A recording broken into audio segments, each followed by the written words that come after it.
não faça nada. Olha, eu sei, parece o pior conselho do mundo, né? Num mundo que vive cobrando produtividade 24 horas por dia, a gente aprende que para ser bom em alguma coisa tem que ralar, e muito. Mas e se o verdadeiro segredo para o aprendizado, para a criatividade, estiver exatamente no oposto? Pois é, vamos mergulhar fundo nisso. A ideia de que não fazer nada pode ser a chave para o sucesso soa totalmente errada, eu sei. Mas hoje a gente vai explorar como o tédio pode ser, na verdade, a ferramenta mais poderosa que estamos deixando de lado. A história, curiosamente, está cheia de gênios que são meio que pintados como preguiçosos. Pode parecer só um estereótipo, mas a verdade é que muitas das maiores descobertas da humanidade não rolaram em laboratórios super agitados, não. Elas aconteceram em momentos de pura tranquilidade. Vamos ver alguns exemplos clássicos. Pense em Isaac Newton. Ele estava lá, relaxando debaixo de uma árvore quando uma maçã caiu. E, de repente, clique, ele entende a lógica da gravidade.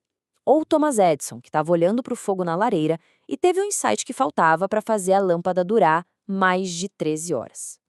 E claro, o Arquimedes. Bom, ele estava simplesmente entrando na banheira, viu a água transbordar e saiu gritando Eureka! Porque finalmente tinha entendido o princípio do deslocamento. Agora, o que é realmente fascinante aqui? O que todas essas histórias têm em comum? Exato, um momento de tédio, um momento de ócio, onde a mente estava livre, sabe? Livre para vagar e conectar as coisas de um jeito completamente novo. Tá, mas se o tédio é tão poderoso assim, por que ele parece tão raro hoje em dia? A verdade é que a gente vive num mundo que foi basicamente projetado para eliminar cada segundo de tempo livre que a gente tem. Pense com sinceridade.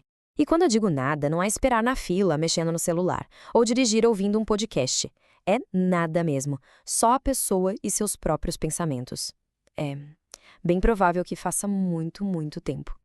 E olha, a culpa não é inteiramente nossa. A gente vive num ambiente que é super estimulante, que está o tempo todo tentando roubar a nossa atenção. E o nosso cérebro, por natureza, foge de ficar sem ter o que fazer. Essa combinação torna quase impossível curtir uma tarefa simples. Tentar trabalhar sem música, ir para academia em silêncio, parece quase uma tortura, né? E tem uma frase do Steve Jobs que ilustra isso perfeitamente. Focar não é escolher uma coisa, é dizer não às centenas de outras boas ideias. O verdadeiro desafio é justamente esse: dizer não o tempo todo para 1 milhão de distrações. E o tédio exige essa disciplina. Para entender por que a gente foge tanto do tédio, a gente precisa olhar para a neurociência. E tudo se resume a um equilíbrio bem delicado no cérebro que a gente pode imaginar como se fosse uma gangorra. O princípio fundamental aqui se chama homeostase. Basicamente, o nosso cérebro é obcecado por equilíbrio. Ele quer manter tudo no estado neutro, estável, o tempo todo. Então, vamos imaginar essa gangorra. Quando a gente faz algo prazeroso, tipo assistir a um vídeo, um peso de dopamina é jogado de um lado e a gangorra pende para o prazer. Mas o cérebro, querendo o equilíbrio, começa a adicionar peso imediatamente no lado oposto, o lado da dor, para tudo voltar ao centro. É por isso que, às vezes, depois de um momento de muita euforia, vem aquela sensação meio vazia, sabe? O problema começa quando a gente bombardeia essa gangorra com dopamina sem parar. O cérebro tem que fazer tanta força para compensar que ele fica meio esperto. Ele pensa, ok, já sei que vai vir uma tonelada de prazer, então vou adiantar o trabalho e deixar o lado da dor mais pesado por padrão. E o resultado disso? A gente precisa de estímulos cada vez maiores para sentir o mesmo prazer de antes e coisas simples se tornam quase dolorosas. Então, como a gente quebra esse ciclo vicioso? É aqui que a sabedoria daqueles gênios preguiçosos volta com tudo. O tédio é o verdadeiro detox para esse processo todo. O ponto-chave é este: não fazer nada. É o ato consciente de parar de jogar pesos na gangorra. É simplesmente deixar que ela, no seu próprio ritmo, encontre o ponto de equilíbrio natural de novo. No começo vai ser horrível. Pode acreditar. A gente vai sentir todo o peso do lado da dor, sem nenhuma distração para aliviar. Mas esse desconforto todo é, na verdade, o sinal de que a cura está funcionando. Se a gente persistir um pouco, a gangorra se reajusta. E é nesse estado de equilíbrio que a mágica acontece. O cérebro volta a ficar sensível. Aquela recompensa pequena e sutil de uma nova ideia, a conexão entre dois pensamentos, tudo isso volta a ser imensamente prazeroso.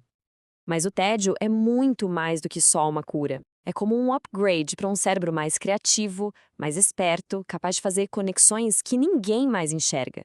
E isso não é só uma ideia bonita, é neurociência pura. O nosso cérebro funciona com diferentes redes neurais. Pense nelas como equipes especializadas. Tem a rede de controle executivo, que é a equipe do fazer, focada em tarefas práticas. Tem a rede de saliência, que é a equipe do alerta, que decide o que é importante. Mas a mais crucial para a criatividade é a rede de modo padrão, a equipe do sonhar acordado. Ela só é ativada quando a gente está relaxado, desligado, e é ela que conecta memórias e ideias. Um cérebro superestimulado simplesmente não dá espaço para essa equipe trabalhar. É como fazer um bolo. Você mistura os ingredientes, mas depois precisa daquele tempo inativo no forno para ele assar, né? Se a gente ficar abrindo a porta do forno toda hora para checar, ou seja, buscando novos estímulos, o processo é interrompido. O bolo, que seria a sua grande ideia, acaba ficando solado. No fim das contas, a criatividade de verdade só surge quando a gente permite que essas três redes trabalhem juntas, em harmonia. E a rede de modo padrão precisa de espaço. Esse espaço é o tédio. É daí que vem o foco profundo e as ideias mais incríveis. Certo. Então, como é que a gente aplica isso na prática? Calma, não se trata de agendar tempo de tédio na vida já lotada que a gente leva. A chave é outra. É recuperar os pequenos momentos vazios que já existem. Tomar um banho sem colocar música. Esperar na fila sem pegar o celular. Fazer uma refeição prestando atenção na comida, sem nenhuma tela por perto. Esses momentos estão por toda parte. Basta a gente parar de tentar preenchê-los. E esse ato de não fazer nada se conecta com uma ideia muito mais profunda, como o oráculo de Delfos e depois Sócrates aconselhou: conhece-te a ti mesmo. É nesses momentos de silêncio que a gente pode refletir de verdade, encontrar clareza e até um pouco de sabedoria. No final, o conselho lá do início continua o mesmo.